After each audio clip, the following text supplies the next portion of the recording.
Hello, this is Sam Bell, and I am here today with an inspirational goddess, Kate Northrup.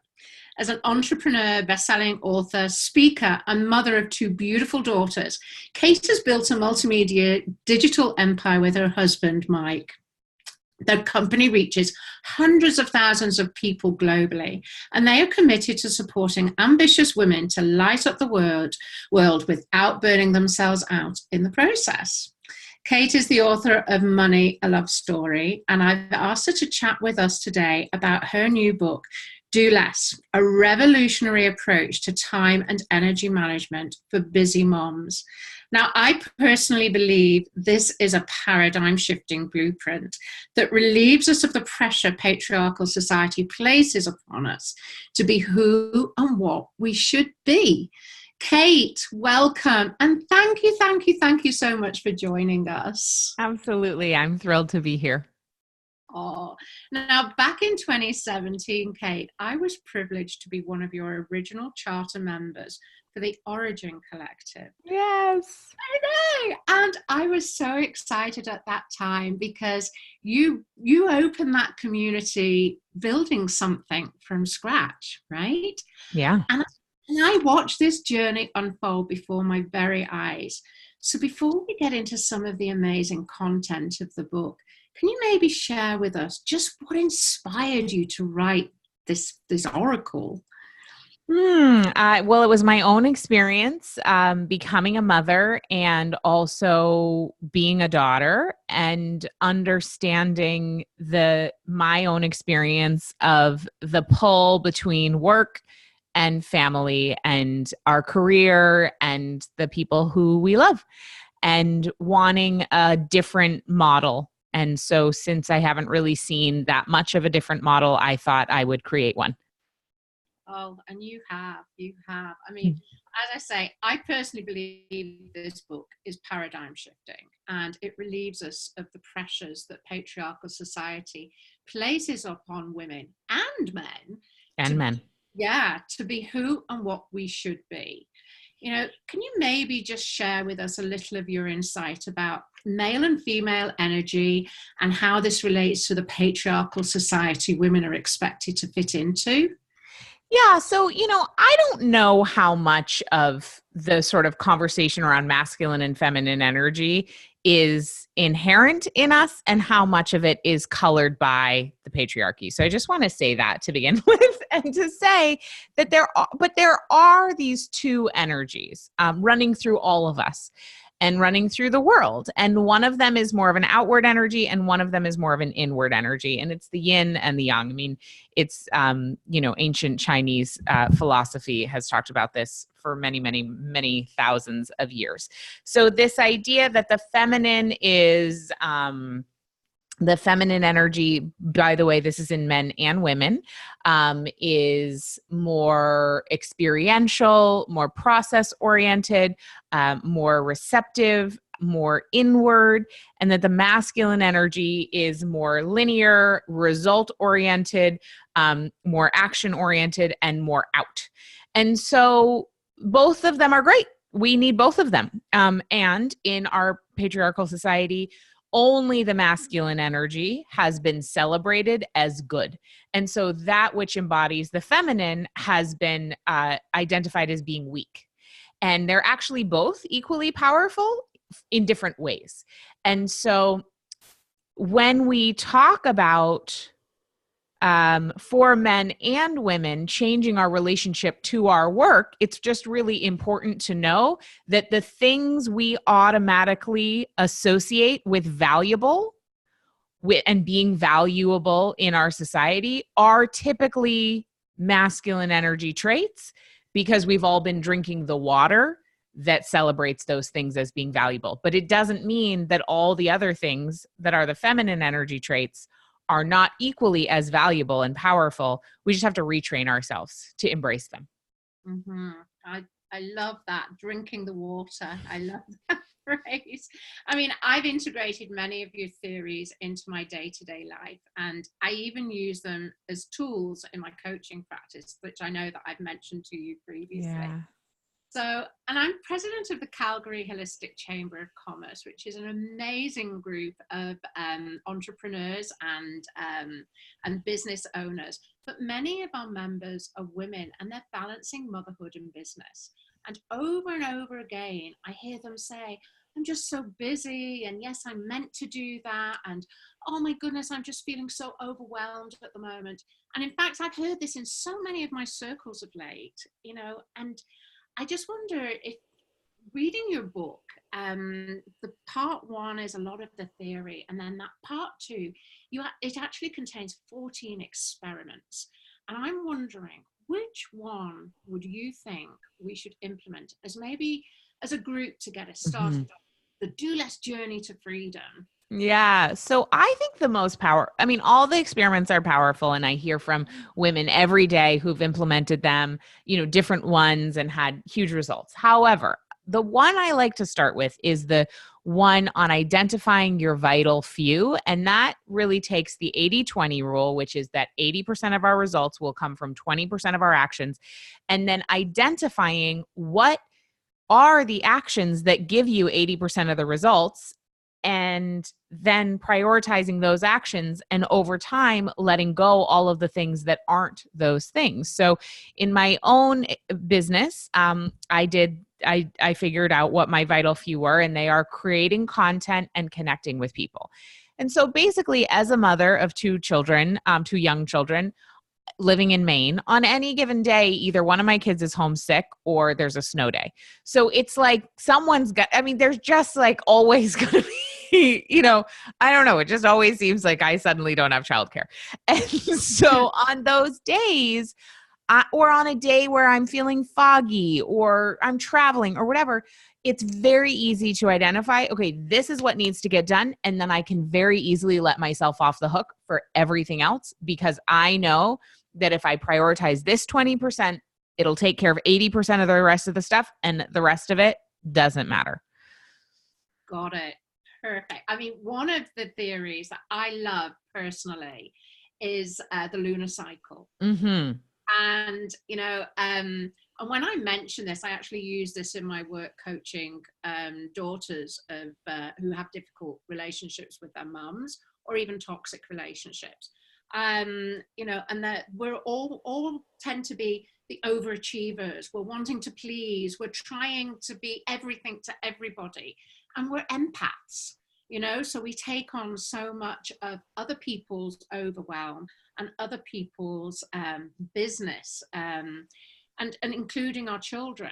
But adopting the lunar cycle, I have found that, especially when the moon is void of course, that whole idea about this is going to be my productive time, this is my rest time.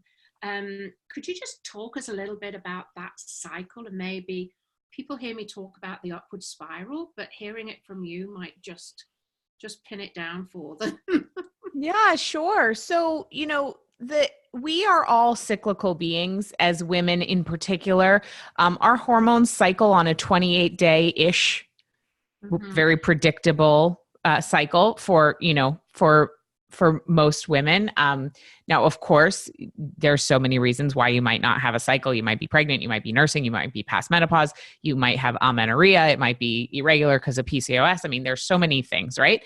However, the moon is very regular and never stops cycling in a very regular, predictable fashion that we could look out 200 years from now and find a date and know what the moon is going to be doing. I don't know if gravity will change it between. I don't really know how that works. But anyway, let's say in theory, right? And I don't know. I don't know. I'm not an astrophysicist. But the menstrual cycle, the female menstrual cycle, has 4 phases, which mimic exactly the 4 phases of the moon, which mimic exactly the 4 seasons energetically. So there's these 4 energetic signatures. And so if you want to chart something to chart your cyclical energy against, basically to notice your own ebbs and flows of energy. When do you feel more outward? When do you feel more inward? When do you feel super energized? When do you feel more low energy? When do you feel really focused? When do you feel kind of more foggy and sort of like misty? then I recommend certainly tracking your menstrual cycle if you have an unmedicated, regular, healthy cycle. But even if you do, also knowing what's going on with the moon can be very helpful. And certainly if you don't have an unmedicated, healthy, regular cycle, then track the moon, because we all have it. And even men. I have some men who reach out and they're like, I love this. I've been tracking the moon and I'm like having the coolest experience. So that's great, you know? So basically there's the 4 phases and they kind of line up. So like your when you have your period, your menstrual phase is the same energy as the new moon, is the same energy as winter time. And this is kind of the rest and restoration and reflection time. It's the time when it looks like nothing is happening, but there's a lot happening under the surface. We are preparing for the next phase, which in your menstrual cycle is the follicular phase. It's the same energy as springtime. It's the same energy as the waxing moon. This is the time of starting things. It's a very energetic time. It's an outward time. It's a time of initiation, then initiating activities. The next phase is ovulation in your menstrual cycle, which is the same energy as summertime, which is the same as the full moon. This is a time of visibility, of launching, of being out there, of peak magnetism, peak fertility. It's a great time for being social. It's a great time for teaching workshops, for launching your online program, batching podcast interviews, whatever. And then the next phase is the energy of the luteal phase in your menstrual cycle, which is the same energy as autumn and the same as the waning moon. So this is a time of turning within, of wrapping things up. It's a detail-oriented time, hormonally speaking, where you really feel like crossing your T's and dotting your I's and shutting your office door and just kind of putting your nose to the grindstone and getting things done, but maybe not so much talking to other people. What's so genius about our bodies is that phase, if you're having a menstrual cycle, is 10 to 14 days long, whereas the rest of the phases are 5 to 6 days long, because our bodies have such innate wisdom that our body knows it takes longer to finish things than it does to start them. And it's built that right in to our energetic ebbs and flows. And then you come right back around to the winter time of your cycle. And so some women will cycle, perfectly in sync with the moon, where they're bleeding on the new moon. Some women will cycle with the full moon. Both are great. They're just different. Sometimes I cycle, we change, we ebb and flow depending on, like, if I'm in a very outward time in my life, my cycle will often shift that I'll bleed on the full moon. If I'm more on an inward season of my life, my cycle will often shift that I'm cycling on the new moon. So both have gifts and, both have wisdom in them. Neither is wrong or right.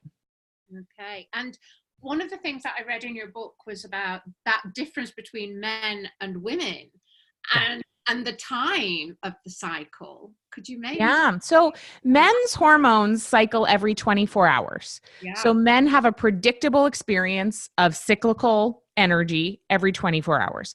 Women have a predictable experience of cyclical energy every 28 days. And by the way, women who are postmenopause report in that their connection with the moon is very strong and they notice their energetic ebbs and flows very powerfully. So a lot of times people hear me talk about periods, and if they don't have one, they just stop listening. So I just really want to bring you back, no matter what you're experiencing, right? Like, bring you back. So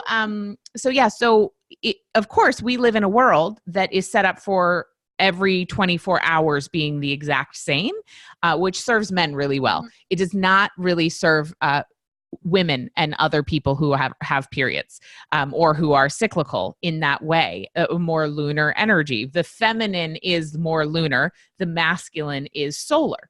So our whole world is set up for the solar, 24-hour cycle, as opposed to the lunar, but we get to whatever degree our schedule allows, bring more of that lunar energy in, because it balances out the massive imbalances that we have as a society, which is why adrenal fatigue is on the rise, which is why all stress-related diseases are increasing.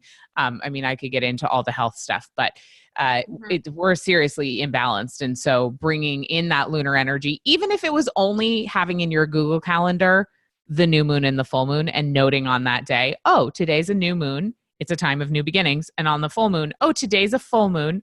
it's a time of what can I let go of in order to move towards my desire. Mm-hmm.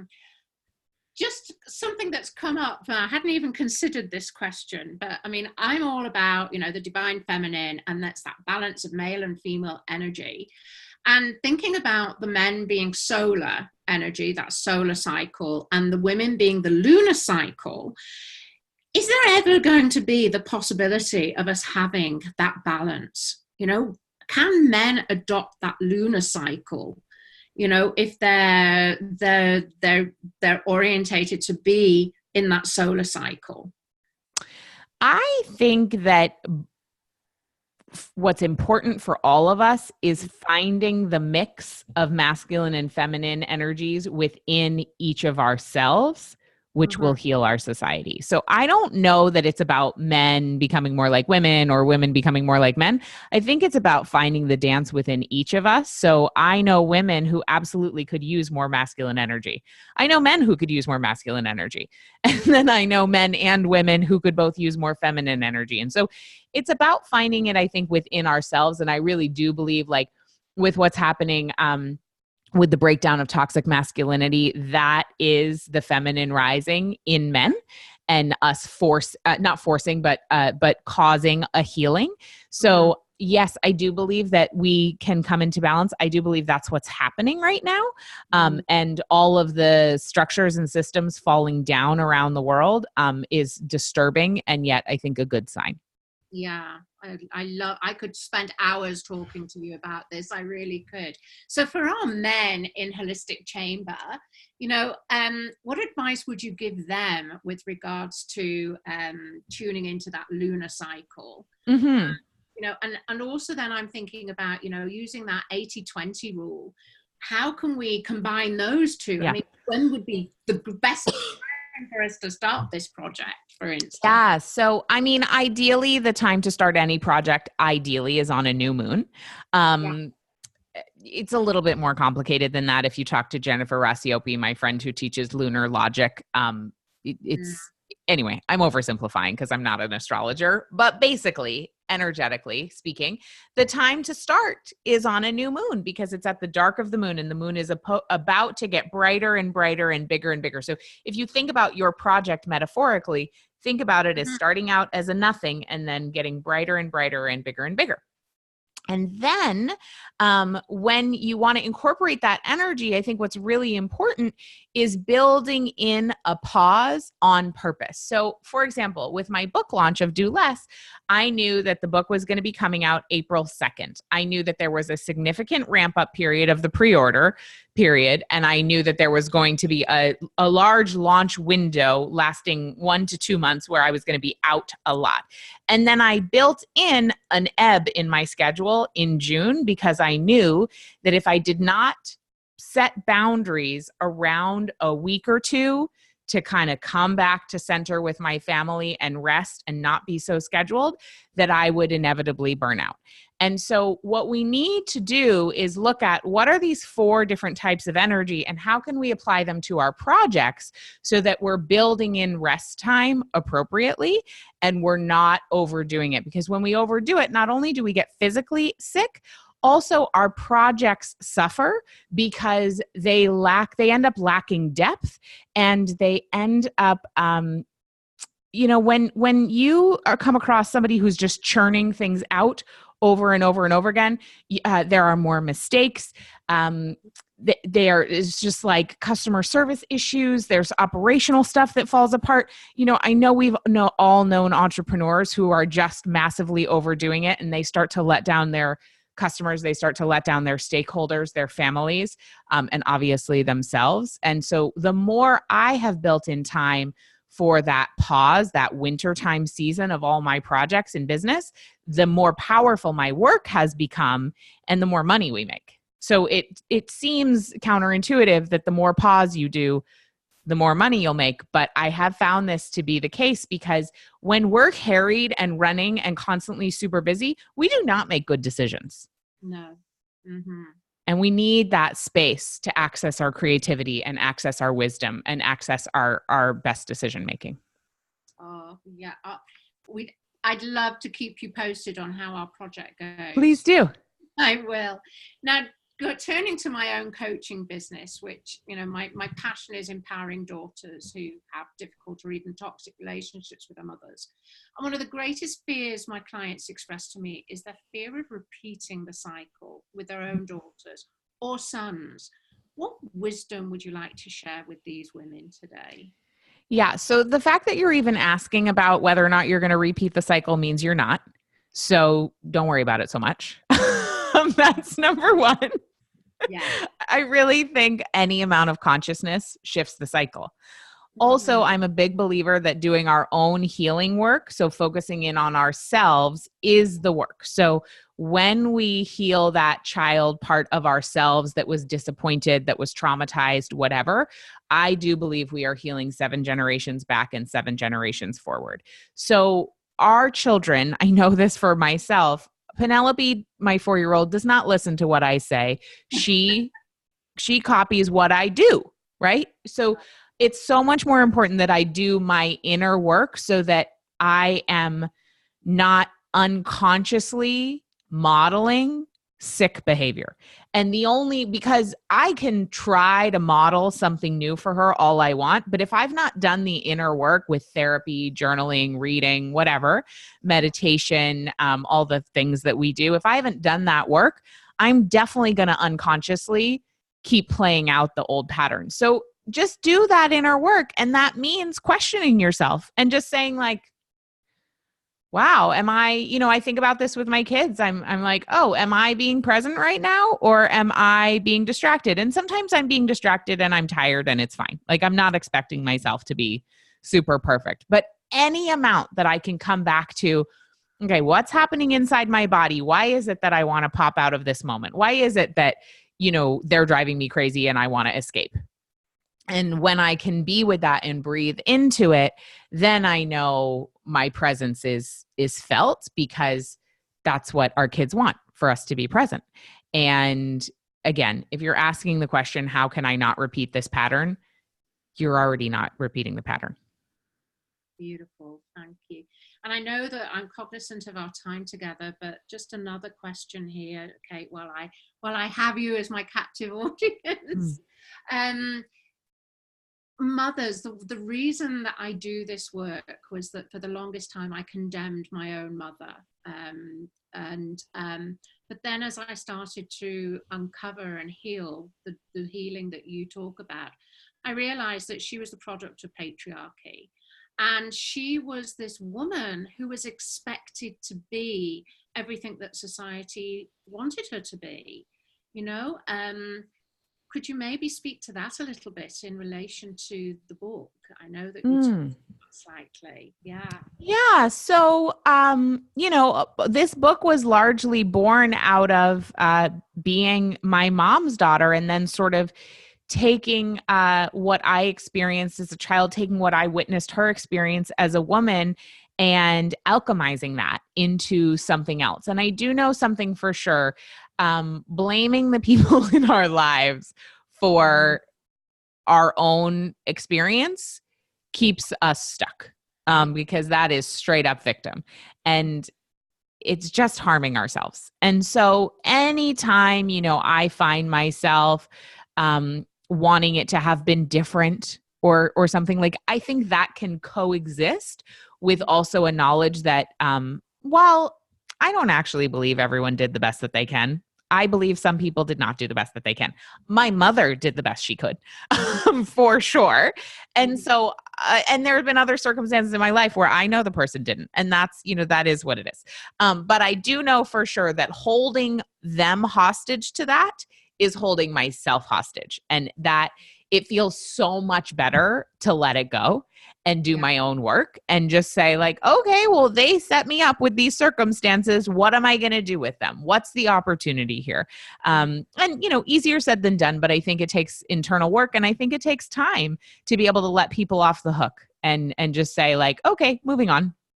Yeah. I mean, I really feel that this book now, I'm just so thrilled that we have it, because I can get all of my clients to have it as their handbook. Awesome. It really is. It's just that blueprint. So just before you go, Kate, you inspire me. You always have done. You're such an amazing mentor.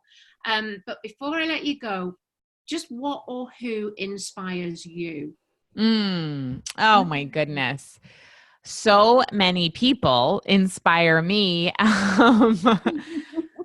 Trying to think of like a great example right now. I really love right now the author Adrienne Marie Brown. She wrote a great book, Emergent Strategy, which came out in 2018, and then her New York Times bestseller, Pleasure Activism, which came out in 2019.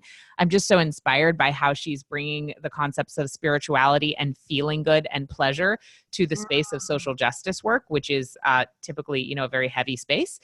She's really active in the Black Lives Matter movement, and incredible, incredible woman. So I'm very inspired by the way she juxtaposes seemingly unrelated things to uplift us all. Oh, beautiful. I'm sure we'll all be checking that out. But thank you, Kate. Thank you so much for joining me today. So much wisdom there. And I didn't even get a chance to talk about egg wisdom. Oh my goodness. Everybody, you need to get a hold of this book. And Kate, thank you. Thank you so much. Thank you, Sam. All right then. Bye. Bye.